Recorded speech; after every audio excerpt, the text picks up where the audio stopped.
சொல்லுங்களேன். உங்க பைபிள் எழுதியிருக்கா? உங்க பைபிள்ல பழைய பாம்புன்னு போட்டிருக்கோம். பழைய பாம்பு என்ன செய்வானா? பழைய பாம்பு என்ன செய்வானா? முதல் வரி படிக்கிறதுல உலகம் அனைத்தையும் மோசம் போக்குகிறது. இப்ப நான் கேட்கிற ஒரு கேள்வி பார்த்தேன். உலகம் அனைத்தையுமே மோசம் போக்குகிறதுக்கு அவன் கங்கணை கட்டி திரிவானால், நீங்களும் நானும் அந்த உலகத்தில் ஒரு தூசி.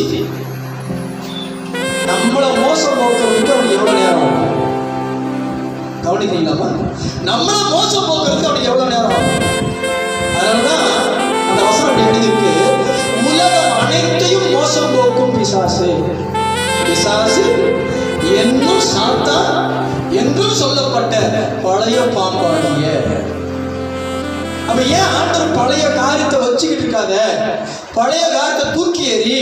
பழைய காரியங்களை பேசாத, பழைய காரியங்களை நினைக்காத, பழைய காரியங்களை சொல்லி காண்பிக்காத, பழைய காரியங்களுக்குள் மறுபடியும் நுழையாத. ஏன் சொல்றாரு? அது ஒரு சாத்தானின் தந்திரம். அது உங்களை மோசம் போக்குவதற்காக பிசாசு எடுத்திருக்கிற ஆயுதம். ஆனா அது நமக்கு தெரியுது இல்ல.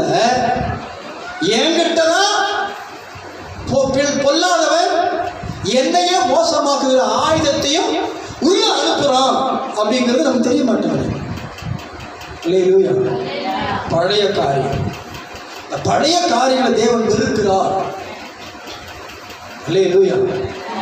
நான் சொல்றேன், நீங்க இந்த பழையது அப்படின்ற காரியம் எங்கெல்லாம் உங்களுக்கு சொல்லப்படுதோ, அல்லது வேதத்தில் எங்கெல்லாம் அந்த பழைய காரியங்கள் பழையது பழையதுன்னு வருதோ, அங்கெல்லாம் நீங்கள் எதையெல்லாம் மறக்க முடியாதபடிக்கு தவிக்கிறீங்களோ, எதையெல்லாம் மறக்க முடியாதபடிக்கு சொல்லி சொல்லி பேசிட்டு இருக்கிறீங்களோ, எதையெல்லாம் மறக்க முடியாதபடிக்கு தவிச்சிட்டு கிடக்கிறீங்களோ, அதையெல்லாம் ஒரு முன்னாடி கொண்டு வந்து நிறுத்துங்க.